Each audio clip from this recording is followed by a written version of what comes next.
inspiring story. As I told you, 98% of the monasteries and nunneries in Tibet were destroyed. 99% of monks and nuns were destroyed.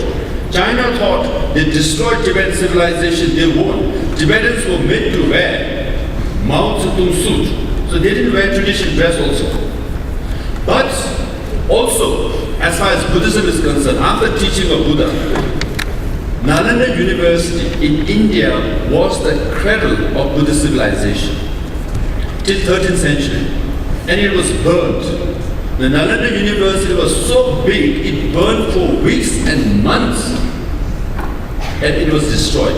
But fortunately, in 7th and 8th centuries, Tibetan scholars, translators had come to India, learned Sanskrit, learned Buddhism, and translated the Buddhist texts, teachings of Buddha, in Tibetan. Despite all the destruction in Tibet, presently, 100 volumes of teachings of Buddha and 200 volumes of interpretation of Buddha by his students, 300 volumes, is preserved only in Tibetan language. If you want to know what Buddha actually said, you have to understand Tibetan language. Chinese are Buddhists. They are Chinese Buddhists. They are Korean Buddhists. They are Japanese Buddhists. There are many Buddhists around the world. But 300 volumes of Buddhist text is preserved only in Tibetan language. China has less than 2 dozen. Korea, Japan, they have all less than 2 dozen volumes. But only in Tibetan language, 300 volumes are preserved. And 30,000 interpretations by Tibetan scholars, all are preserved in Tibetan language. Hence our civilization, Chinese made efforts to destroy it, but it's not destroyed. What we did was in exile, in our settlements, in our own camps, we relearned, we rebuilt monasteries. We taught Buddhism. Now all the major monasteries that were destroyed in Tibet is rebuilt and revived in exile. Now Buddhism, we have taken it back to Tibet. Tibetan language also back to Tibet. And Tibetan Buddhism around the world. Hence the civilization that Chinese thought was destroyed was preserved, was revived, and is dynamic around the world because we worked so hard to preserve our language and preserve our Buddhist civilization. Hence it's very, very important. Language is key. If you say whichever 19 tribes you all are from, who are you? For example, I'm asked, I say I'm Tibetan. What makes you Tibetan? My language makes me Tibetan. My culture makes me Tibetan. My identity makes me Tibetan. If you lose your language, you lose that part of your identity.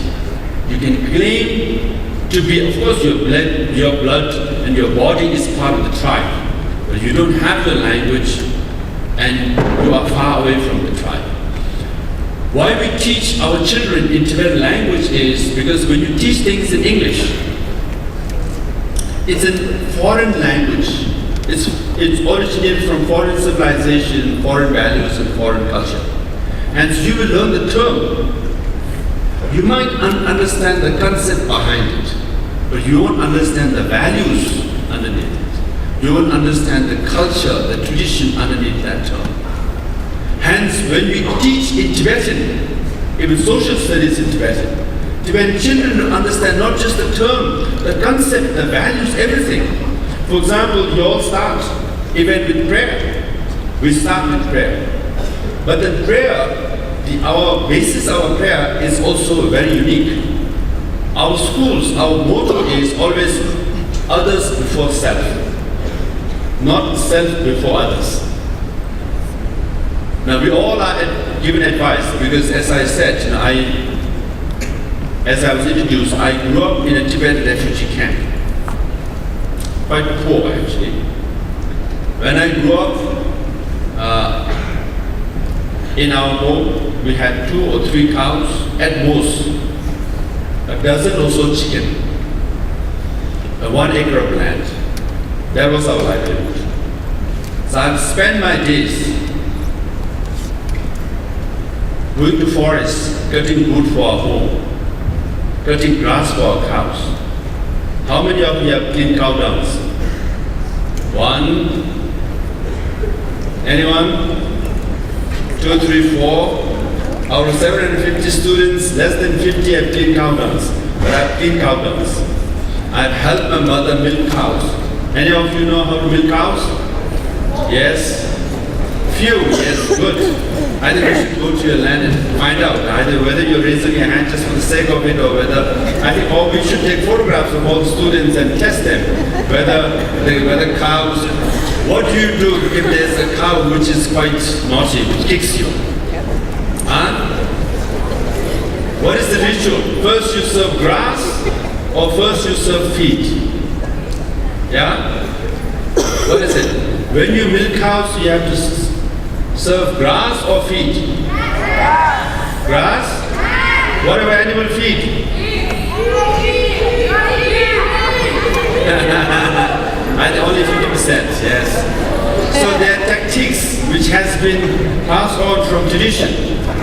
Even the greatest scientists will come, they won't be able to, milk cow, actually, if you don't know the tactics. But our forefathers, the parents, have done that. So, as I was saying, I grew up like that. And our school, your school, the auditorium is very good, your facilities are very good. In our school, the dinner we eat, I was asking them how is their student, how is their food. And some of them saying good, some of them saying it could do better. But let me tell you, in my school, we had lentil soup and rice every day for dinner for 10 years. Can you do that? Yeah. No? And dumpling and the curry we had. Dumpling is not the white soft one that you get in Tibetan homes or Chinese restaurants. It's dark and hard. If you throw it, it bounces higher. That's the only one which proves Newton's third law wrong is our dumpling.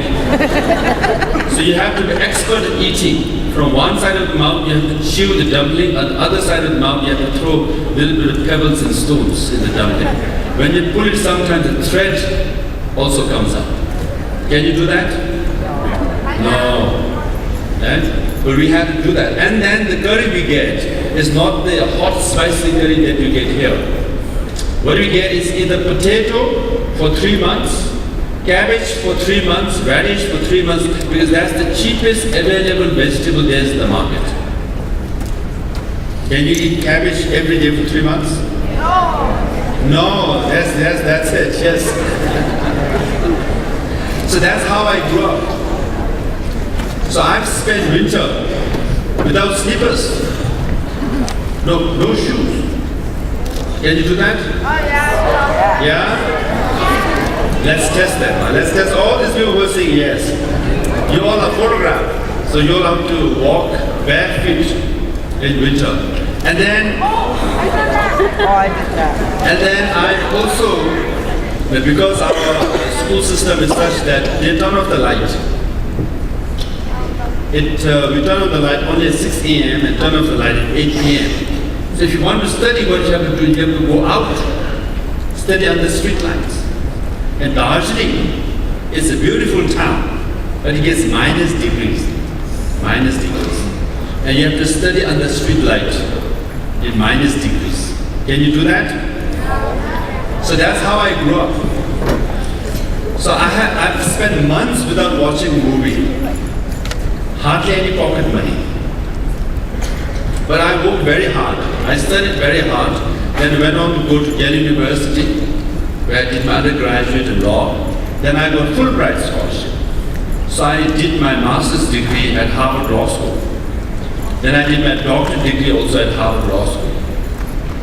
Then I was appointed a fellow and a senior fellow at Harvard Law School itself. So I spent 16 years at Harvard University.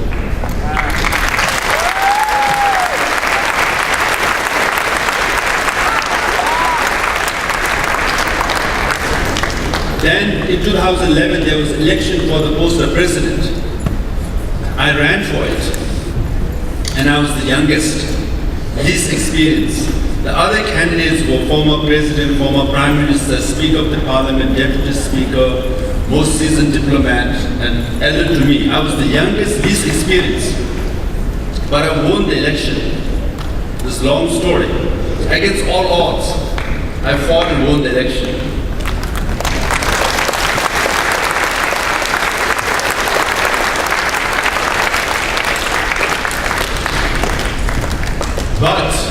You know my salary? Huh? It's only $450 a month. So I'm the cheapest president anywhere in the world. Now, why I left America, my job at Harvard, to go work for $450 a month? Because it's a labor of love. Because I lost my country. Our civilization, our culture, our identity, our language is at stake. So one has to give up something to fight for a cause. So I left. I joined. Now all my staff members get less than me. So if there's anyone who wants to work for me for $450, come to India, join my gang. Any volunteers? Oh, a lot of volunteers. All photographs. After your graduation, you'll come join us. Why? This is a labor of love. So when you join Tibetan administration, you don't come for salary. You don't come for power. You don't come for position. You don't come for post.